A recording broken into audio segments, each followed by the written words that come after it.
Right, we are on La Chinta Beach, and this is a podcast for music and music, a part of the Marcus Intellects Foundation. And with me today, I've got my good friend, and I know he's going to hate me saying this genius, Calibre, with me, and it's an honour to do this. Actually, we've known each other a long time, and I've not interviewed you for about 11 years. I remember the last time I interviewed you, actually. It was on Radio 1. Uh-huh. And you was really nervous, man. Yeah. Shock. And, but it was a great interview, and I listened to it again the other day, and it was, yeah, man, that was a really good interview. So anyway, good to see you, Dom. Good to see you too. Yeah, man, good to see you looking all beachy and... Sunny, yeah. I was actually in the water there about an hour ago, so I'll probably look a bit fresh, you know. Yeah. That's what I'm saying. You look very fresh-faced, man. Yeah. Look, I want to go straight into things and talk about a good friend of ours, Marcus Intellects. And how did you meet Marcus? When did you meet him? It's hard to answer. I can remember him calling me after you played How You Make Me Feel on the radio and Feeling as well. And he called me about that 12, and he actually called me about he had seen you playing in Leeds, right? Yeah, that's right. And he was talking about this tune I'd made, and we just sort of clicked, and it seemed to be like a guy that was a bit different than the other drum and bass fellas that I'd met, and I clicked with him.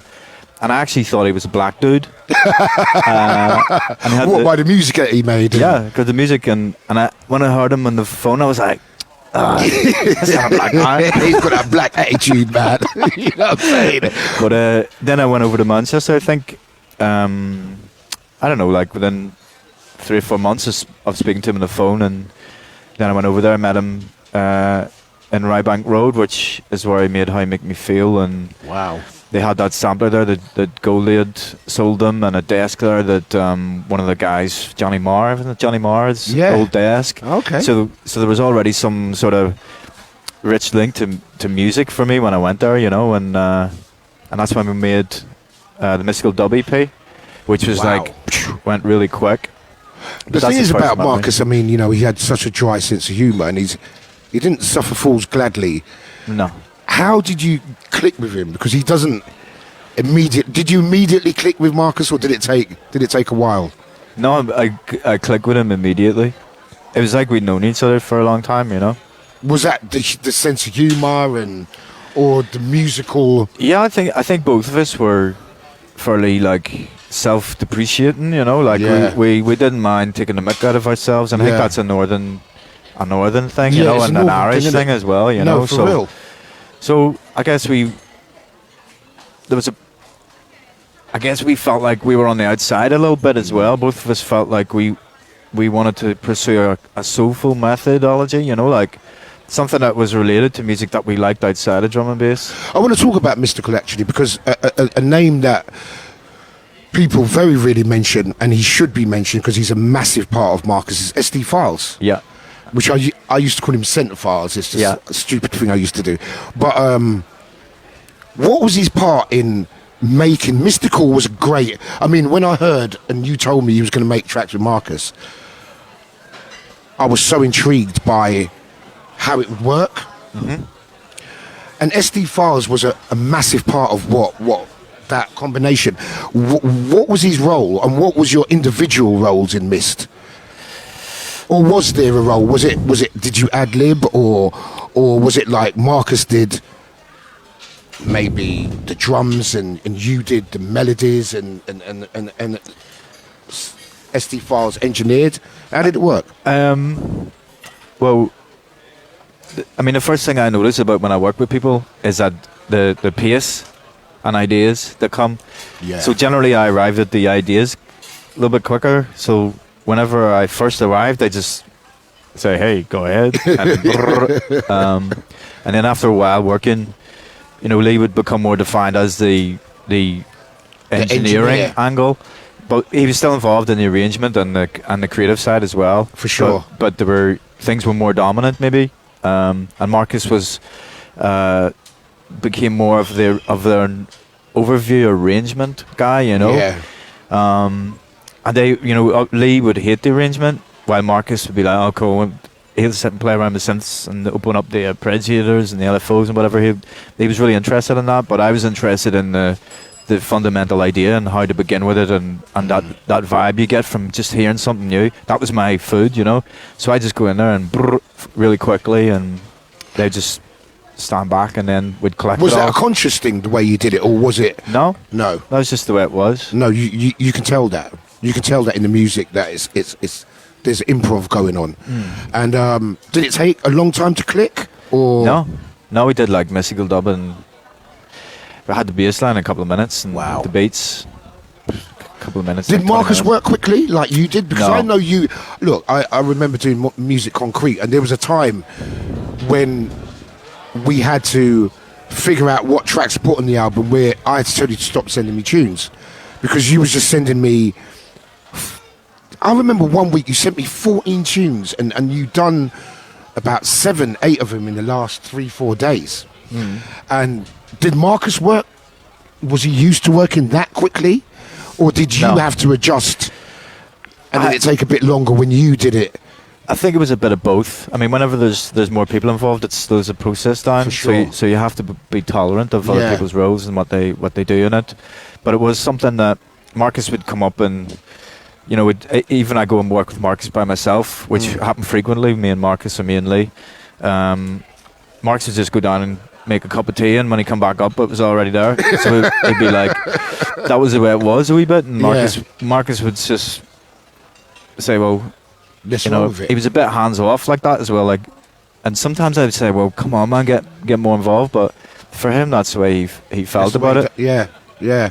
Did you ever have any falling outs with? Yeah, of course we did. Really? We fell out about a bunch of things, but you know, I loved the guy, and Yeah. whenever you love someone, like you always, Of course. you always You have overcome time for those them. things. Yeah, You know, because the reason why I said that, because you're both very strong characters, and you're both not just going to say yes to something that you don't like.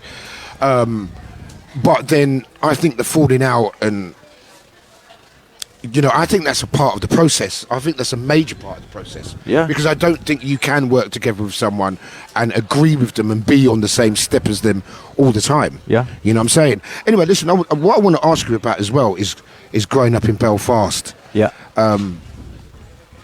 And being into black music as you were, was it easy to find music? No. I mean, there was record stores, but it didn't really. I mean, whenever the house music thing and techno and the rave scene started to develop, there was lots of independent shops that opened up.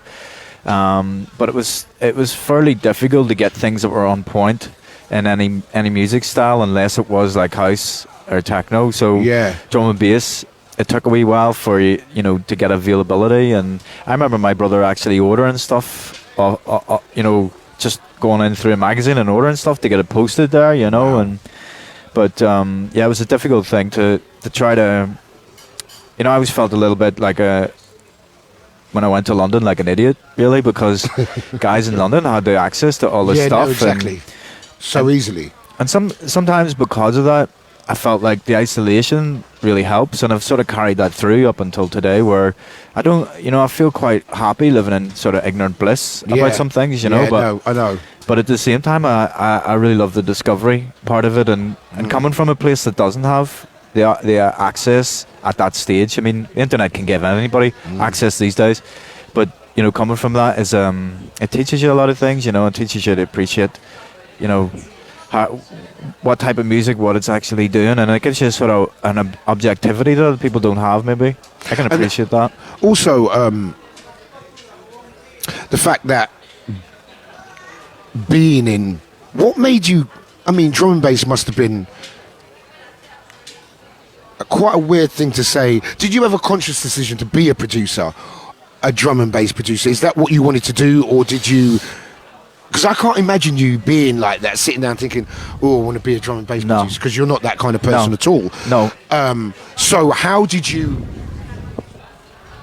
even did you just make the music and just thought, I just want to make music and just see what happens? It was when I started writing music, right? I didn't have any equipment, so I had like guitar pedals and keyboards, and that's crazy, man. And so I would play the drums in like, and then I Yeah. would play over the top, improvise, and I would use magnetic tape, you know, to record it, so I could separate tracks. So that was, if I just try to make anything that I wanted to, you know, and it's Yeah. still the same today, Right. really. But because you know, my first contact with music people was David Holmes. Wow. And David Holmes is obviously works in LA now as a film guy. But he was very dominant in the scene in Belfast, and I was sort of making music that was, I felt like, okay, this is electronic music, maybe it fits in with this. It wouldn't have been like one of those things. It wasn't culturally, it didn't seem part of it, you know what I mean? Because I was so ignorant, it was just like so different. Do you think growing up in Belfast kind of helped you in a funny sort of way? I don't know, in the way that, as you said, you was isolated, so you weren't part of this. I wasn't part of a scene. You weren't part of a scene. No. So you had your own thing. You didn't have to prove anything to anybody.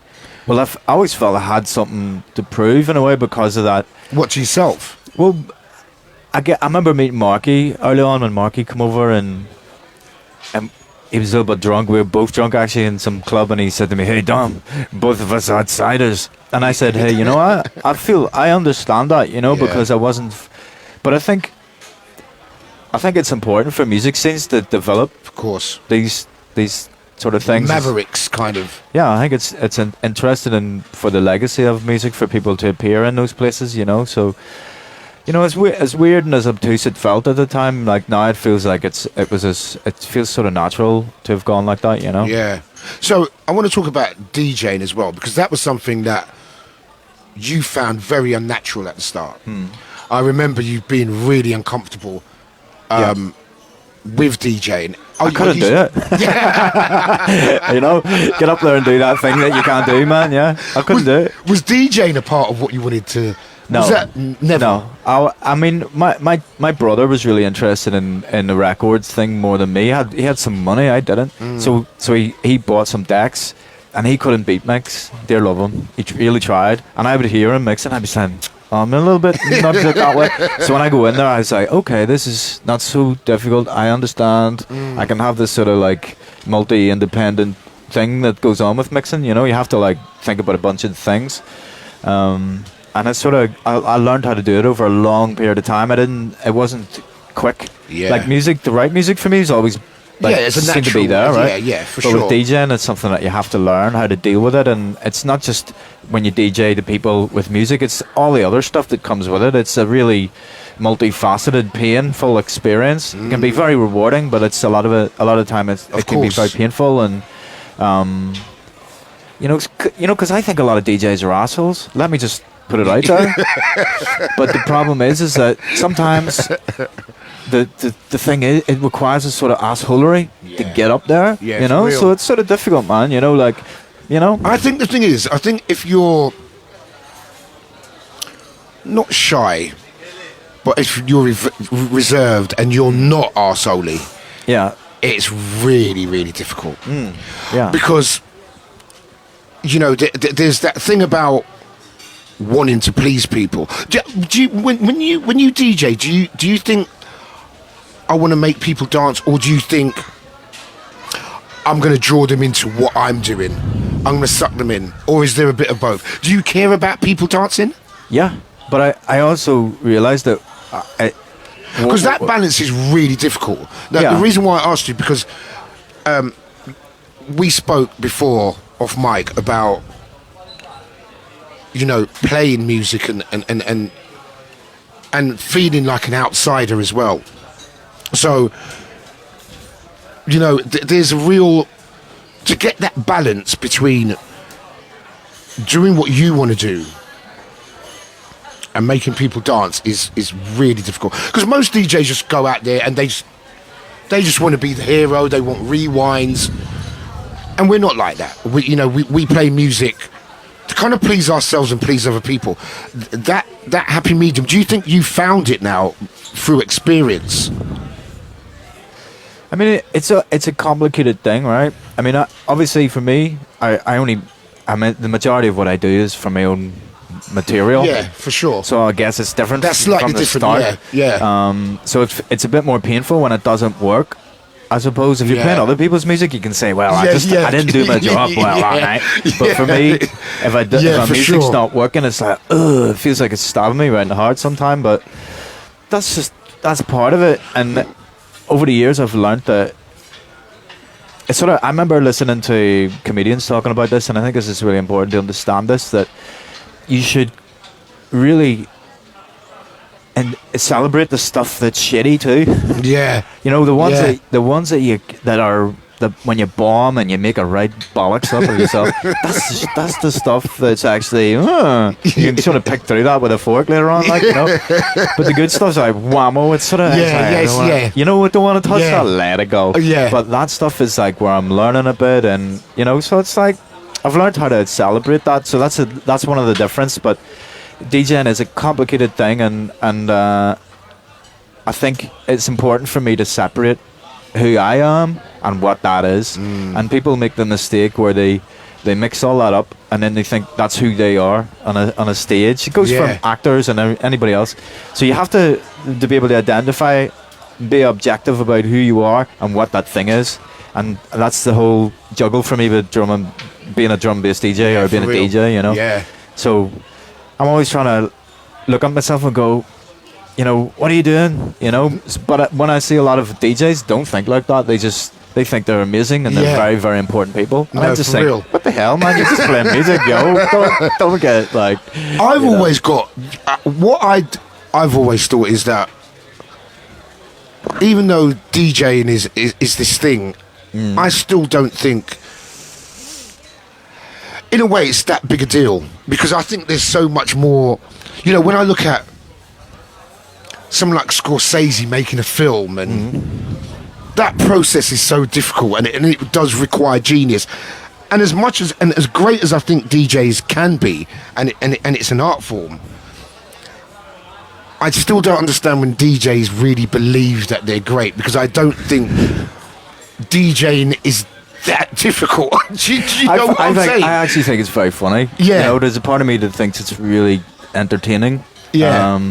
But obviously for the people that have to deal with it, the promoters or the people who work in the clubs, it's difficult. Like, and you know, man, there's a whole like lot of that. Like, and but for me, when I'm finding the real people, and this is what it's about for me, and all these different, like, whatever it's fashion or music or art, is the reality, the real ones, man, not the jugglers. Yeah, the real ones. I was talking about that earlier, because you said that's what Marcus was. He was for me, this was a guy who was an artist, and he didn't think about himself like that, but he was an artist, and when he touched stuff, they came out and they reflect back, and it was him. And a lot of people don't do that. They touch stuff and it just sounds like somebody else. Yeah. But with Marcus, it sounds like Marcus. Yeah. And that's something that, like, you don't. People say, "Oh, you got to generate this," but it's either you have this, or you don't. Yeah, 100%, 100%. So where are you at now as an artist? How are you? What kind of place are you in? Are you in a good place? You know, are you relaxed about what you're doing? You know, I think for the first time in my career, I start to realize to be concentrated on the thing I enjoy and what I'm good at, and then I know it's okay to give something to somebody else to have that's part of my work. So I guess I'm prepared to open up my studio and my processes now where I wasn't, because I always thought I was a bit of an idiot, to be honest. Come on, you got to explain that. You got to explain. That's hilarious. Yeah, I mean, I just, you know, I got this natural thing, you know, but I don't know whether is it like idiot savant. Is that like I don't know. I just felt like an idiot all the way through, you know. So the fact that I'm here and people love it, that's great. You know? Do you find it difficult, the adoration? Because some people, you can. There's two ways you can look at adoration. Sometimes I think everyone's got an ego, and you need to feed that ego. And then sometimes you can feel a bit of an arsehole feeling like that. Yeah. Do you know what I'm saying? Yeah. You can feel like, what is this all about, man? And the love. And I know it sounds, this is going to sound really strange, but sometimes it can be really annoying and hard to deal with. Yeah. When people say to me, oh, you played a great set, I don't actually know how to react to that a lot of the time.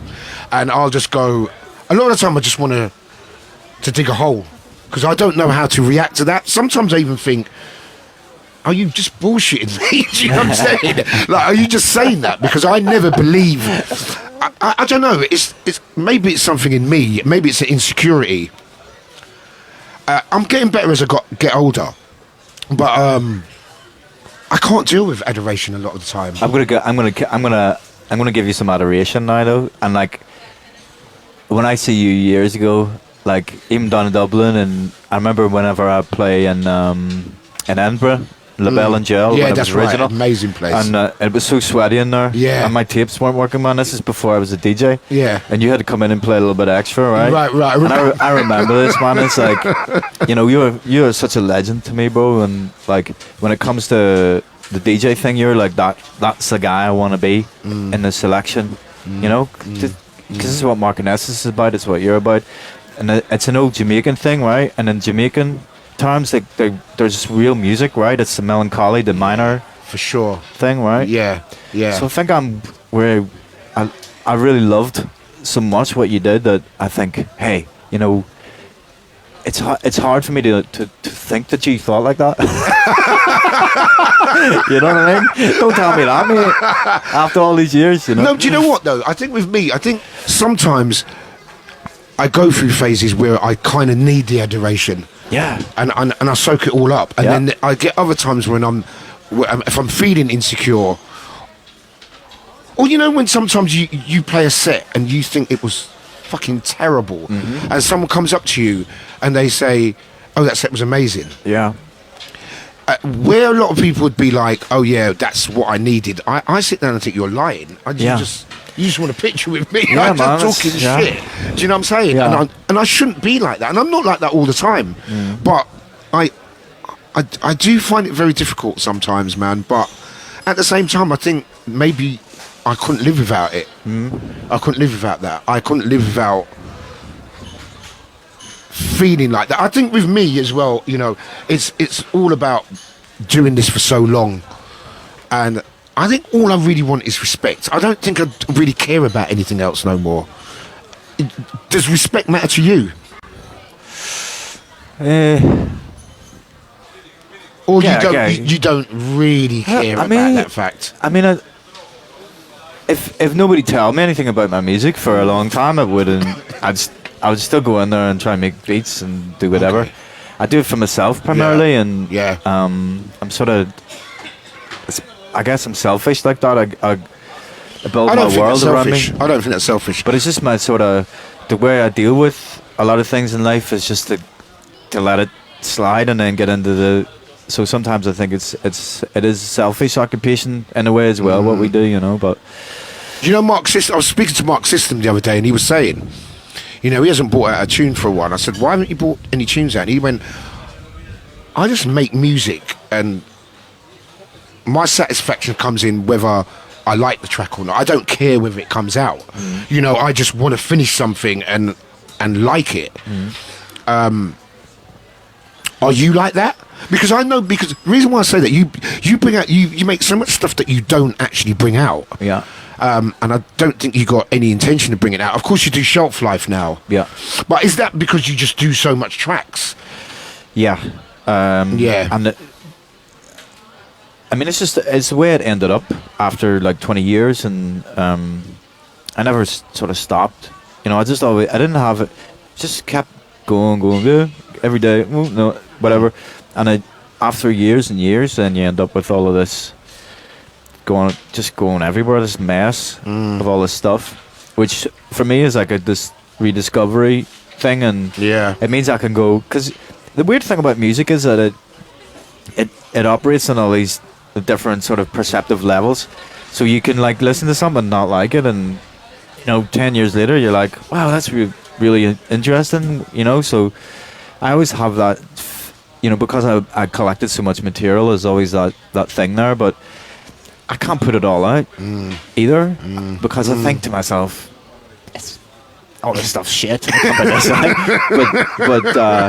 So I end up having this sort of always this just loads of stuff there that's just sitting there, but there's music that I always think, right, that's got to come out, yeah, right. But there's other music that I think, you can sit in the cupboards for like 10 years until shelf life 20. Yeah.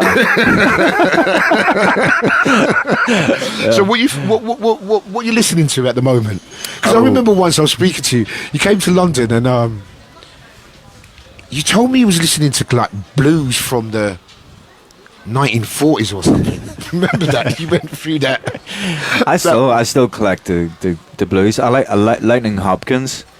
That's right. I remember you telling me about him, man. Yeah, he's like. I mean, there's a period of time in his career when he's more interesting because his voice falters, and after the early '60s. But I mean, I'm like anthropological about music, right? I'm interested in everything. I'm not interested in like. I understand that people want to be identified with this and that. And, but and be tribal about the music, which I think is ridiculous. Yeah, but it's for me that's a fundamentalism. I'm just like a guy that embraces all. I want to have. I want to experience as much as possible, and if that means listen to crackly old Bessie Smith record or some strange ambient music. I mean. The stuff that I really love Molly Nelson, who's a singer-songwriter. I think she's really wonderful, just wonderful. What kind of stuff is it? It's like sort of 80s lo-fi pop music, like as if there's a whole movement to this stuff. I guess it would be hipsterish, maybe. I don't know. Yeah. But I also love a lot of ambient music, and there's lots of stuff in the 80s that I was just being in Belfast, would have completely missed me, and so I'm always just trying to find out the things that are new and the things that are old and the things that have, affected us. Yeah. It's I know it's hard for me to start talking about what music I listen to because it's just everything, man. I really just don't have any boundaries. Yeah, right. No boundaries for me musically. There's nothing that you say, oh yeah, well I'm listening to kind of like Brazilian techno at the moment and. No. I mean, I'm sure I've listened to some Brazilian techno, but it's not like I'm out there buying loads of it. But I just made that up, Dominic. I mean, is it I could sit there and go from some like crazy shit to something that's very mainstream, or something that's very left field to something that's very electronic. I don't care, man. Like if I'm interested in it, and the fact that it's different, even better. But that's what I love about you. I mean. You're just so not interested in the mechanics of the scene and what you have to be and talking shit about other people and that Marcus was like that as well. He's just so not interested in the gossip and the vagaries of drum and bass. Do you know what I mean? Because drum and bass does get fueled by who does what and because of egos, there's so much gossip and bullshit that you have to deal with a lot of the time, and you're so not about that. You're so not interested in this MC said this about. I think somebody should do like some sort of soap opera, like a low murmuring like comedy show. I really think it would work. I've got some ideas about some of the guys I met, man. Plenty of material. It would work actually. Yeah, it would work. I mean, that could be. The next phase, I mean, maybe me and you should write some kind of black comedy about drum and bass. Do you know what I mean? I remember this guy recently being on a private jet and losing the plot. I can't remember this guy's name, an American DJ, but it's like the epitome of what I'm thinking of, like how it went just totally so. This guy's just crazy gone, man. But in drum and bass, it's always been like, fairly close to the ground, man. And even the people that really did get up and around there, I think they got chastened by that world, because it's for sure it's a scary place, man. No, definitely. So you got a family now as well. Yeah. And has that changed the way you look at or what you do music for? I found when I had my daughter, what I thought about more than anything else was her future and my future. Before that, I didn't really think about those things. I was just living day to day. You live for yourself, now, right? Yeah, exactly. But now things just changed overnight, and everything I did was for the future. Yeah. And I became a lot more. Well, everything was about her. I just thought everything I do from now on is to secure a future for her, and that's not not everyone feels like that, and not everyone thinks like that. It's very difficult. Like, I mean, when you don't have a kid, you don't have knowledge of that, right? And it's hard to quantify. Grasp, yeah. It's impossible, because I remember when I was people telling me about shut up, Mr. Parent. But I it's like it's sort of like, there's only a few things in life, man. Like, death, mushrooms, and childbirth, really, Don't want to talk. Yeah. But it's like, this is true, man. This is like a thing that people, they, in their lives, the child it's one of those things that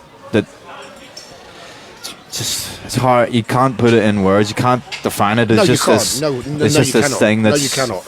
So it's very it's not surprising me when people say it changed their life, because there is no other way. No. And if I got to write music with all of this as well, this is all part of it now. Yeah. So, I mean, I don't know how much association the life has with what I do, because I have a feeling sometimes that if I sat in a desert, I turn the tap, the water's gonna come out. That's the way I look at it. So I don't know. Maybe a bare wall is as much as a jungle. It's like no, for real. So I don't know how much of that actually affects. I know it makes me really tired and cranky sometimes.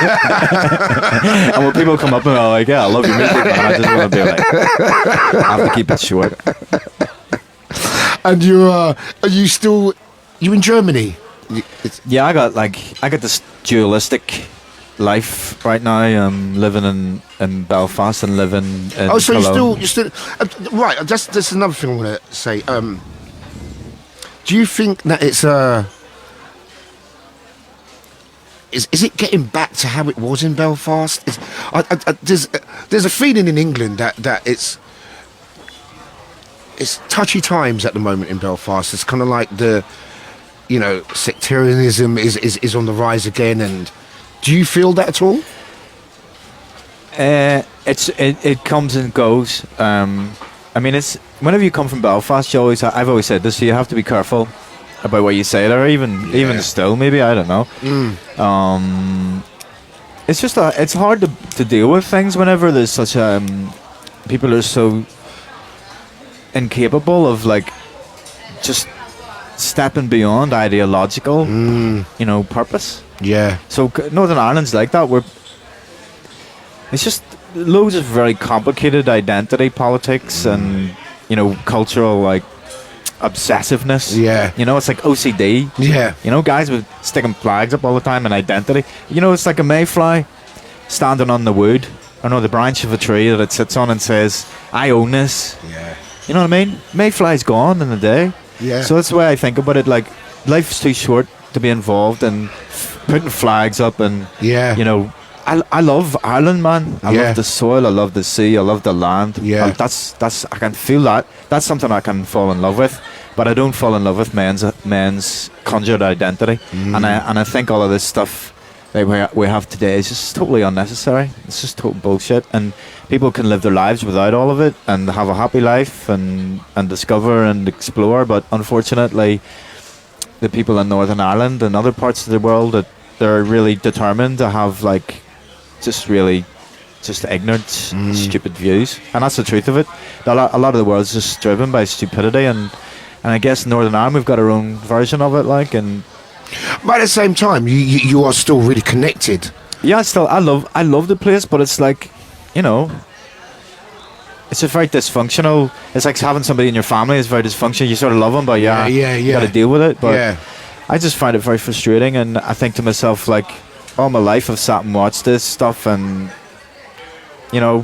as much as it makes sense to me, sometimes it doesn't make any sense. And all I can do is consider myself and improve who I know and tell people what I think and try and spread the love instead of having to say, well, you got to believe in this and you got to believe in that. My opinion is that you don't have to believe in anything, and that's my thing. Like, I wouldn't be here talking to you, man, if I was thumping drums over there. No, so. Exactly. So what next for you, man? I've got Planet Earth album, which is like, I'm going to play a little bit of this on the beach tomorrow. And this is like I work in this for like 4 years. It's like it's hard for me to say what it is. It's just a musical experience. Some of it's very melancholic. Yeah. My dad was all like, is it lounge music? I'm like, look, it's not that. It's a bit more, hopefully it's grabbing you a bit more in the lounge music, But that's the idea, is to try to get into the places where I can't get into with drum and bass in a way, is to try to expose my art in a different place. And so it seems to be promising at the moment, and I'm really enjoying that journey. Have you nearly finished it? It's done. Oh, it's done. And right now we've just been doing, we've been filming in the west coast of Ireland, because we want to have like an audio visual presentation of the album. So that's what we're working on, which is a bit more than anything I've really done, because I'm always like, turn up, put USB in and go. So this is a bit more complicated process, and obviously that means that where it ends up becomes a bit more complicated, which is nice for me. Right. So that's what I'm working on in the first part. Then we've got Shelf Life 6 is done. Okay. Shelf Life 7 too. Wink, not say anything about that. Maybe the next one as well. And then there's an album which will be, I'm hoping that we're going to release it as a collection of 12. It's going to be around 140 BPM. Yeah. And I really love all that stuff as well. So I've just got all these different things going on at the moment, and obviously I still have my drum and bass stuff as well, like some stuff that I've done recently, some contemporary stuff. So yeah, I've always got that rolling. So I've got a whole multitude of stuff going on. And XOYO, we've got to talk about that, man. It's was it 12 you did? 10, thankfully. 10. I wouldn't be here. Was it tiring, or did you really enjoy it? Was it cathartic in a way? It was tiring, but it was as an experience. Djing over like that is something I haven't ever done before. Yeah. And I was a bit nervous about doing it, because I didn't think it would be possible for me.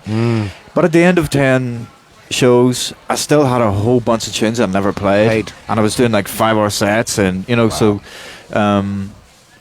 to expose the material, to meet some of the other guys, and to obviously to have yourselves down there, to have all these different parts of my experience in the music story that I've had is extraordinary, man. So it was really, really brilliant, to be honest. I don't want to say that, but it was really, really brilliant. It was amazing. Yeah, it was cool. I mean, the crowds were. You could play anything. Yeah. And that's very rare to find that. And they were really people really excited about it. People that love you and love what you do. And that's the great thing, because the other stuff that you do, people love it as much as they love your drum and bass. And I think that's really important to you. And you had people like Zed Bias down there, you had Children of Zeus, you switched it up. It wasn't just drum and bass, and it worked, because that's very difficult to pull off in London, especially. And all the nights worked. All the nights were busy. Would you do it again? Anything like that? We're maybe going to do something next year. Not the same thing, but yeah, I'm going to do another type of curating thing next year. But we've got a lot of sort of things that, loads of stuff for next year, man. Like, I don't want to say anything because I haven't signed on any dotted line yet. So, but there's going to be some more interesting stuff in that respect for sure for next year. But like, I was just not expecting the XOYO thing anyway, So it's nice to have something like that and to have gone through it. And I love the club as well. Yeah, great sound system. All the people that worked in the club are really, really nice. Really, the door staff are really sound as well, which is important for me. Like, I want people to be treated with respect. And sometimes in London you don't get that. I don't understand that. I don't, you're not going into prison, like, you know what I mean? And that's a massive part of it, isn't it? That's a massive part of it. I think those are the first people you meet.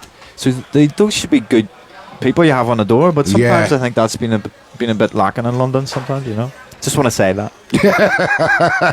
And Sun and Bass, we're here again. Yeah.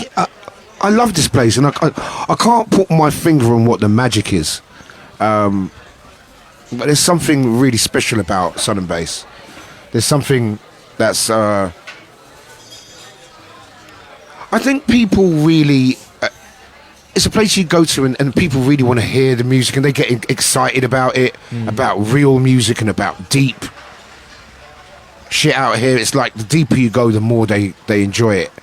I remember seeing your set out here a couple of years ago, and you know, people were crying and shit, man, which is it happens here quite a lot.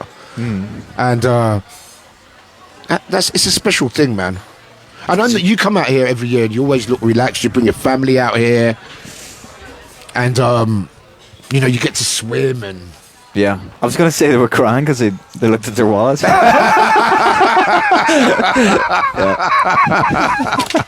knew something that was coming. That's why I didn't even want to say that. You know what I mean? But anyway, look, let's wrap this up. It's great to see you. It's funny because I remember the interview we did on Radio 1. You started talking about Bukowski and stuff like that, and really, and I was like, no one has ever come on here and spoken about Bukowski, and it was a wonderful interview. It was one of the best interviews I've ever done, and when they told me, you know, they wanted me to interview, it was an absolute pleasure because we don't see each other that much. No. And we're very similar in the way that we like to be shut away a little bit sometimes, and it's funny because when you meet two people like that, the communication sometimes it's not great, but you know that there's a real mutual love, and I love you, man, and you know, I'm not just saying that. And even sometimes when I see you out and I know that you just want to dig a hole and bury yourself, I'll just come up to you and say, Dom, you all right? And you'll go, yeah, cool. And I walk away thinking I should have said more to him. I didn't even talk to Dominic, but sometimes I know you when you need your space, and I can't have a conversation with you because you just want to be gone. But this has been great. I was really looking forward to doing this. I was actually quite nervous about this. It's really weird. I was quite nervous about doing this, man. But you know, it's been wonderful. It's great to see you, and great to see you being in a good place. Because I've seen you a few times and... Being a right miserable twat. Yeah, I'm not even miserable. I just don't think... I've seen you when you've not been happy at all. Yeah. You seem to have, as you got older, you've reached a certain place of peace. Well, you know, we spend our life trying to make it. Yeah, man, it's hard. You know, and no, for real. We don't. You know, I work for peanuts. Yeah. For a long time, man. You know, so I was worried about my future, worried about, you know, the stuff that everybody worries about. So, and I was also a bit of a, you know, just a bit mad, and with the alcohol as well. Yeah. So I had like this thing to hurdles to get over while I was doing it all, but you know, it's something that's life, man, and you know, that's what you do. You deal with the stuff that it throws at you, because it's sure as shit going to throw something at you. Yeah, so, no, for real. Yeah, I don't know. Sometimes I remember Harvey Picar. You don't know who Harvey Picar is, do you? He's like a comic book guy. Worked with Robert Crumb. Okay. And he say if you reach the age of 50 and you're miserable, you just have to accept that you're miserable. But I didn't want to reach that, you know. So I don't think I'm miserable. So I've tried to switcheroo that, you know. Do you know what? It's funny because there's a truth in that. I'm 55 in 2 weeks' time, and it's not. I'm miserable to a degree, but I can tolerate it. Do you know what I'm saying? Do you know, I kind of really know for the first time who I am in a really weird sort of way. And I don't think I've ever been happier being this age. Yeah. Do you know, everything that, all my doubts and self-doubts and insecurities, they've all gone because I don't give a shit anymore. And I know you've kind of been like that for a long time. So God knows what you're going to be like when you're 50. But you know what, Calibre, that was wonderful, man. And last thing, you must really miss Marcus, man. Yeah, of course. You must really miss him, because we've got to talk about Marcus. This is for the foundation, and I just feel like there's a massive hole, man. Yeah, of course. That will never be filled. Not only in music. You know, in your life, you don't meet that much unique personalities, and so much people that you don't meet that many people that don't really care what people think. And Marcus was that guy, and I really loved that about him. And there's just no one else like him, and no one else that makes music like him. And I really think that hole will never be filled. And I just feel that there's a void.